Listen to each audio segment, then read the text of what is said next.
नमस्कार बच्चों, स्वागत है आप सभी का।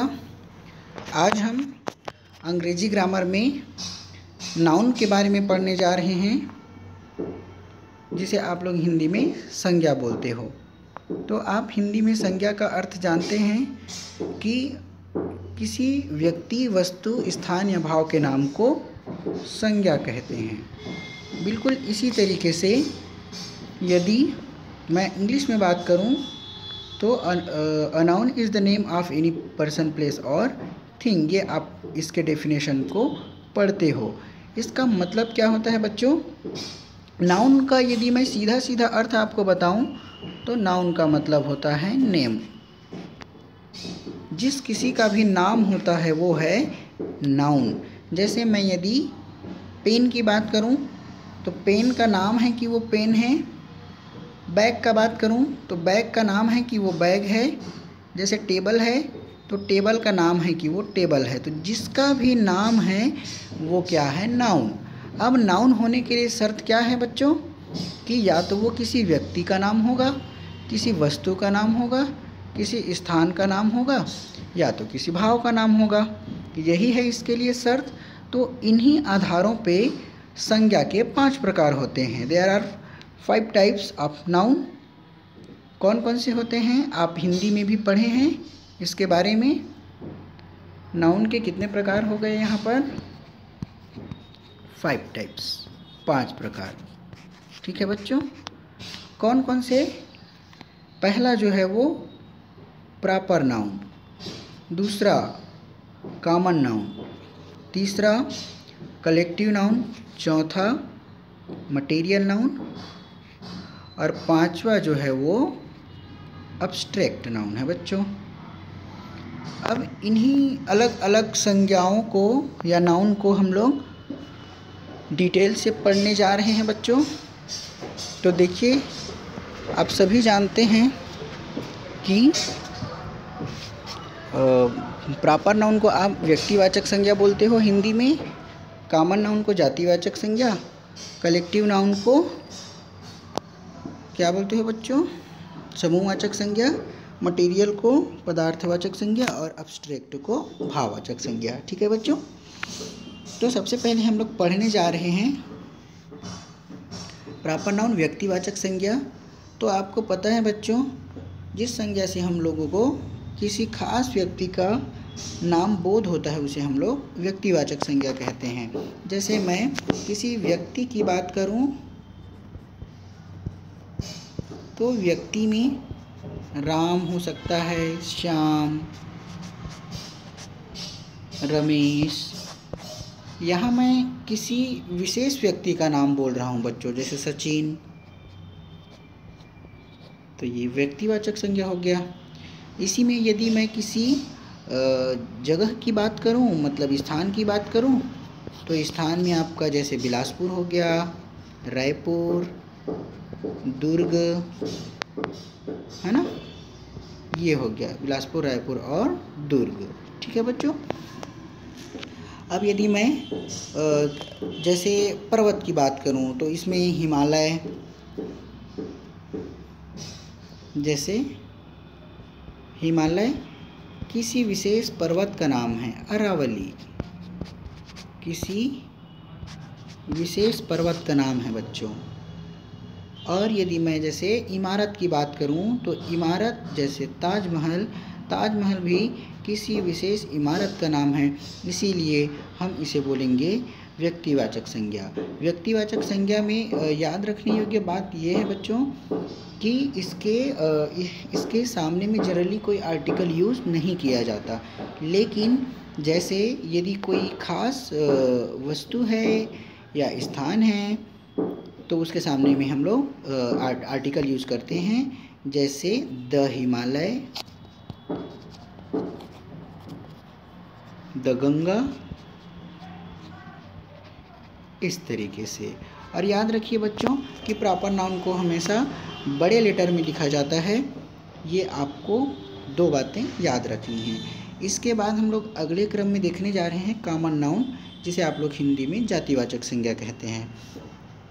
इसमें होता ये है बच्चों कि संज्ञा के जिस रूप से हमें किसी व्यक्ति, वस्तु, स्थान या भाव के जाति का बोध हो उसे हम लोग जातिवाचक संज्ञा कहते हैं। जैसे यदि मैं नदी की बात कर रहा हूँ तो नदियाँ तो बहुत सारी हैं, मैंने किसी विशेष नदी का नाम नहीं लिया।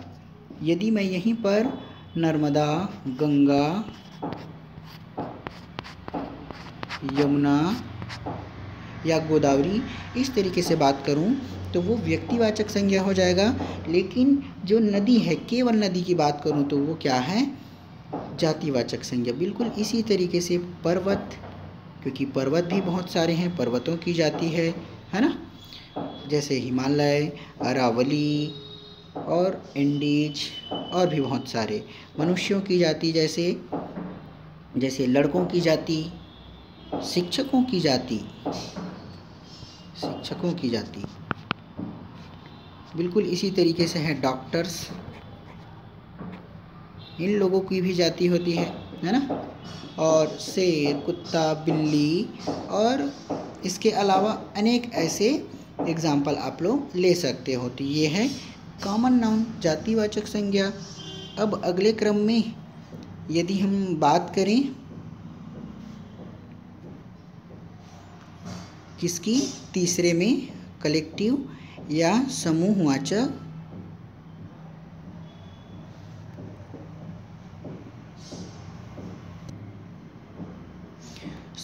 संज्ञा में होता यह है बच्चों कि संज्ञा के जिस रूप से हमें समूह का बोध हो उसे हम लोग समूहवाचक संज्ञा कहते हैं।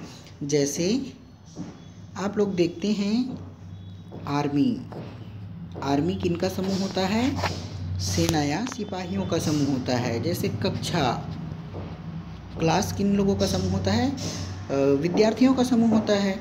जैसे गुच्छा, आप लोग गुलदस्ता बनाते हो फूल का, वो गुलदस्ता किसका समूह होता है?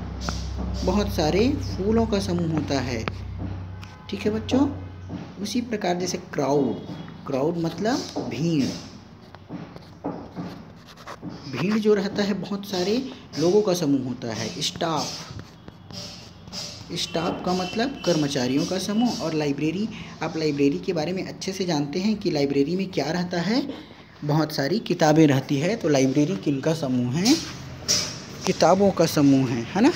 तो इसी तरीके से हम लोग समूहवाचक संज्ञा को भी समझ चुके। अब आपको नोट रखने वाली बात यह है, कलेक्टिव नाउन जो रहता है या समूहवाचक संज्ञा जो रहता है वो सिंगुलर नंबर रहता है, अर्थात ये हमेशा एक वचन में रहता है। जैसे हमें लगेगा कि हम यदि आर्मी बोल रहे हैं तो बहुत सारे लोगों का समूह तो है, लेकिन उसे एक वचन माना जाता है। जैसे क्लास या कक्षा विद्यार्थियों का तो समूह है, लेकिन कक्षा अपने आप में एक वचन है। ठीक है बच्चों। फिर अगले क्रम में मटेरियल नाम से ही स्पष्ट है पदार्थ। तो इस संज्ञा से हमें किसी ऐसे वस्तु का बोध होता है जिसे दूसरी वस्तुएं बनाई जाती है और हम लोग इस वस्तु को नाप तौल नहीं सकते। ठीक है बच्चों। नाप तौल सकते हैं लेकिन गिना नहीं जा सकता। अब ध्यान देंगे, इसे हम लोग नाप तौल सकते हैं लेकिन गिना नहीं जा सकता। जैसे चावल, आप चावल को गिन नहीं सकते कि 1 चावल 2 चावल, इस तरीके से। राइस, चावल को तौला जाता है 1 केजी 2 केजी, इस तरीके से। जैसे वाटर, तो वाटर को आप लोग लीटर में नापते हो कि 1 लीटर 2 लीटर, इस तरीके से। ठीक है बच्चों। वुड, लकड़ी, इसको भी आप लोग या तो लंबाई के हिसाब से नापते हो या तो इसको किलो के हिसाब से नापते हो। बिल्कुल इसी तरीके से गोल्ड कैरेट से मापते हो आप लोग, सिल्वर इनकी शुद्धता से। और मैंने क्या बताया बच्चों कि मटेरियल नाउन में उन वस्तुओं की बात की जाती है जिससे दूसरी वस्तुएं बनाई जाती है। जैसे मैं गोल्ड की बात करूं तो गोल्ड से आप लोग आभूषण बनाते हो, गोल्ड और सिल्वर दोनों से गहने बनाते हैं ना आप सभी। तो ये गोल्ड सिल्वर क्या है? मटेरियल नाउन है। जैसे सिल्क है, सिल्क की आप लोग साड़ी सुने होंगे, रेशम, तो इनसे साड़ी बनता है। तो ये क्या हो गया, मटेरियल नाउन। स्टोन, स्टोन मतलब पत्थर। तो पत्थर से आप लोग कई प्रकार की चीज़ें देखते होंगे, जैसे मूर्ति हो गया, कई प्रकार की कलात्मक वस्तुएं जो है वो क्या है, बनते हैं पत्थरों से। तो इस प्रकार हम लोग मटेरियल नाउन में समझे कि उन वस्तुओं की बात की जाती है जिनसे दूसरे वस्तु हम लोग बना सकते हैं। और इसके अगले क्रम में है बच्चों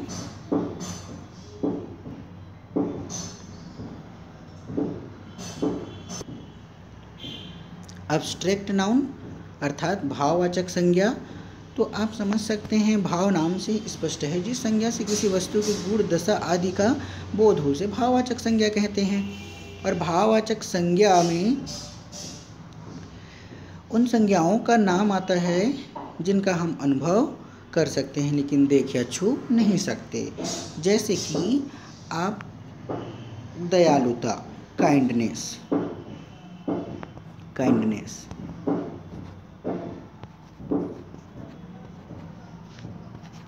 दयालुता। अब आप बोलोगे कि वो इंसान बहुत दयालु है, लेकिन आप उनकी दयालुता को देख सकते हो क्या, उनको छू सकते हो क्या कि वो इतना दयालु है, ऐसे करके नहीं जान सकते। बिल्कुल इसी प्रकार से ऑनेस्टी, ईमानदारी, किसी की ईमानदारी को आप देख या छू नहीं सकते, लेकिन वो ईमानदार है ये उनके किए गए कार्यों के द्वारा हम लोगों को पता चलता है, हम लोगों को अनुभव होता है। जैसे सॉफ्टनेस, कोमलता, ठीक है बच्चों, हमें वो दिखाई नहीं देता। इसी प्रकार जैसे ब्रेवरी, बहादुरी है, हम इसे देख या छू नहीं सकते, लेकिन हम लोगों को इसका अनुभव होता है कि हमारे मन में इतना बहादुरी है। या आप कई प्रकार के जैसे अनुभव, घृणा है, राग है, द्वेष है, प्रेम है, इन सब चीज़ों का जो अनुभव करते हो, ये भाववाचक संज्ञा का उदाहरण है बच्चों। इसके अलावा जैसे चाइल्डहुड है, मतलब बचपना, ये सारी चीज़ें भाववाचक संज्ञा में आ जाती है। मन में जितनी भी सारे भावनाएं हैं वो सब भाववाचक संज्ञा के अंतर्गत आता है। अब यहाँ पर याद रखने योग्य बातें क्या हैं कि एब्स्ट्रैक्ट नाउन जो है बहुवचन नहीं बनता, हम लोग इसका प्लूरल नंबर नहीं बना सकते। और एब्स्ट्रैक्ट नाउन के अंत में THTY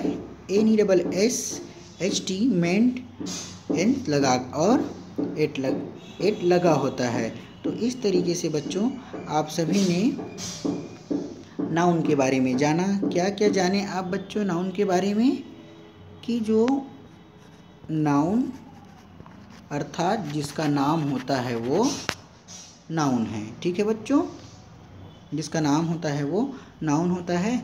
और नाउन के कितने प्रकार होते हैं? 5। कौन कौन से? पहला प्रॉपर नाउन, दूसरा कॉमन नाउन, तीसरा कलेक्टिव नाउन, चौथा मटेरियल नाउन, और उसके बाद फिर एब्स्ट्रैक्ट नाउन। व्यक्तिवाचक संज्ञा, जातिवाचक संज्ञा, समूहवाचक संज्ञा, पदार्थवाचक संज्ञा और भाववाचक संज्ञा। तो व्यक्तिवाचक संज्ञा में क्या होता है? जिस किसी भी